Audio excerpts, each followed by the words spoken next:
ఇక ఖమ్మంలో MLC polling కు సంబంధించి మరిన్ని డీటెయిల్స్ కదీర్ అందిస్తారు. కదీర్, ఉమ్మడి ఖమ్మం జిల్లాలో ఎమ్మెల్సీ పోలింగ్ అప్డేట్స్ ఏంటి? స్రవంతి, ఉదయం 8 గంటల నుంచి పోలింగ్ అనేది ప్రారంభమైంది. ప్రారంభమైన దగ్గర నుంచి మందకొడిగా సాగుతున్నట్టుగా చెప్పాలి. ఎక్కువగా గ్రాడ్యుయేట్స్ ఉండటం కారణంగా వివిధ ప్రాంతాల్లో ఉన్న వాళ్ళందరూ కూడా ఉద్యోగాల నిమిత్తం ఇక్కడికి అనేక మంది దూర ప్రాంతాల నుంచి వచ్చే వాళ్ళు కూడా కొంతమంది ఇక్కడికి రానట్టుగా తెలుస్తూ ఉంది. ఎందుకంటే ఈరోజు మండే కావడంతో ఈరోజు ఎక్కువగా శాతం వివిధ ప్రాంతాల్లో ఉన్న వాళ్ళు ప్రైవేట్ ఉద్యోగస్తులు, అదేవిధంగా గవర్నమెంట్ ఉద్యోగస్తులు కూడా ఉన్నారు. కానీ ఖచ్చితంగా ప్రైవేట్ ఉద్యోగస్తులు ఎక్కువ శాతం ఉండటంతో వాళ్ళు ఇక్కడికి వచ్చి తమ ఓటు హక్కును వినియోగించుకుంటారని చెప్పేసి అందరూ భావించారు. కానీ ఆ స్థాయిలో ఇక్కడ కనపడటం లేదు. ఉదయం నుంచి చూసుకున్నట్లయితే దాదాపుగా అంటే భారీగా పోలింగ్ అనేది నమోదవుతుందని చెప్పేసి అందరూ భావించారు. కానీ ఆ స్థాయిలో ఇక్కడ జరగటం లేదు. ఇప్పుడు ప్రస్తుతం చూసుకున్నట్లయితే భద్రాద్రి కొత్తగూడెం జిల్లాలో 55 పోలింగ్ స్టేషన్లు ఉన్నాయి. అక్కడ 40,106 ఓట్లు ఉండగా ఇప్పటి వరకు చూసుకున్నట్లయితే 18,688 ఓట్లు పోలవడం జరిగింది. అయితే శాతంలో చూస్తే ఇది 46.60% ఉంది. అదేవిధంగా ఖమ్మంలో 118 పోలింగ్ స్టేషన్స్ ఉన్నాయి. ఇక్కడ 83,879 ఓట్లు ఉండగా 41,099 ఓట్లు నమోదయ్యాయి. అయితే 49% ఇంతవరకు పోలింగ్ అనేది నమోదైంది. ప్రస్తుతం చూసుకున్నట్లయితే ఖచ్చితంగా 65% దాటితే కానీ ఇక్కడ ఒక అభ్యర్థికి ఏ స్థాయిలో ఓట్లు పడ్డాయి అనేది ఒక అనాలిసిస్కి వచ్చే పరిస్థితి కనపడటం లేదు. ప్రధానంగా ఇప్పుడు ఖమ్మంలో మాత్రం 50% వరకు పోలింగ్ అనేది నమోదైంది. అయితే ఇప్పటికే ఇక్కడికి వచ్చిన వాళ్ళందరికీ చాలామందికి అవగాహన లోపం కూడా కనిపిస్తూ ఉంది. ప్రతి ఒక్కరు కూడా ఈ గ్రాడ్యుయేట్ ఎమ్మెల్సీ ఎన్నికల్లో ఓటు హక్కును ఏ విధంగా వినియోగించుకోవాలనే దానిపైన కూడా కొంత వీళ్ళు ఆందోళన వ్యక్తం చేసిన పరిస్థితి, కొంతమంది కన్ఫ్యూజ్ కూడా అవుతున్న పరిస్థితి.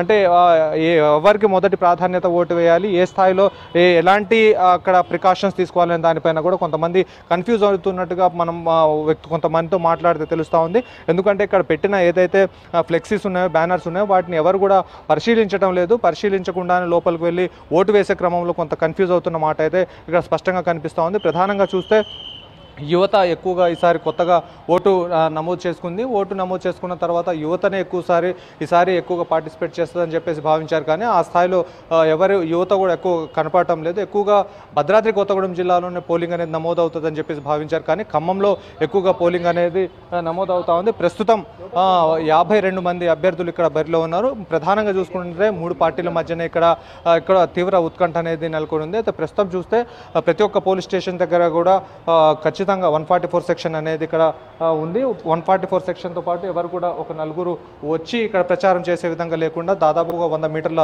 దూరంలో మాత్రమే ఉండి అక్కడ ప్రచార కార్యక్రమాన్ని నిర్వహించే విధంగా అన్ని రకాల ఏర్పాట్లు చేయడం జరిగింది. ప్రస్తుతం చూడొచ్చు పోలింగ్ స్టేషన్ వద్ద సిబ్బంది వచ్చిన వాళ్లకు స్లిప్ చూపెట్టిన తర్వాత లోపలికి చేస్తున్న పరిస్థితి ఇక్కడ కనిపిస్తూ ఉంది. అయితే ప్రస్తుతానికి అన్ని చోట్ల కూడా ఎటువంటి అవాంఛనీయ సంఘటనలు జరగకుండా ఒకవైపు పోలీసు పర్యవేక్షణలో అనేది పోలింగ్ అనేది నడుస్తూ ఉంది. వెబ్కాస్టింగ్ ద్వారా కొత్త కలెక్టరేట్లో అక్కడ కలెక్టర్ అక్కడ కూర్చొని వెబ్కాస్టింగ్ ద్వారా ఇక్కడ పరిశీలన చేస్తున్న పరిస్థితి ఉంది. మొత్తంగా పోలీస్ స్టేషన్లో ఎటువంటి ఇక్కడ ఇబ్బందులు తలెత్తకుండా మొత్తం అబ్జర్వర్ల ద్వారా ఇక్కడ పరిశీలిస్తున్నారు. ప్రత్యేకించి ఉదయం నుంచి కూడా మహిళలు ఎక్కువగా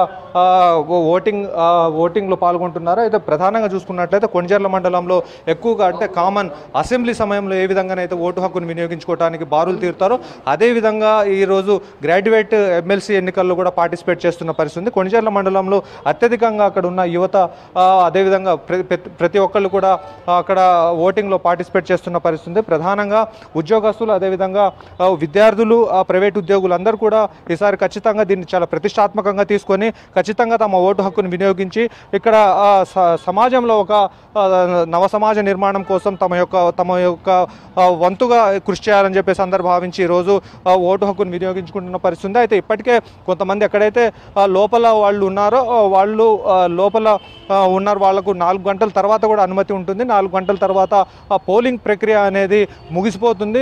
అందరికీ లాక్ వేసిన తర్వాత లోపల ఎవరైతే ఉంటారో వాళ్ళకు మాత్రమే అనుమతి ఉంటుందని చెప్పేసి అంటున్నారు. ఇక్కడ బ్యాలెట్ని ఉపయోగించుకుంటున్న పరిస్థితి కాబట్టి ప్రతి ఒక్కరు కూడా చాలా ఇక్కడ ఓటేసే సమయం కూడా ఎక్కువగా పట్టడం లేదు.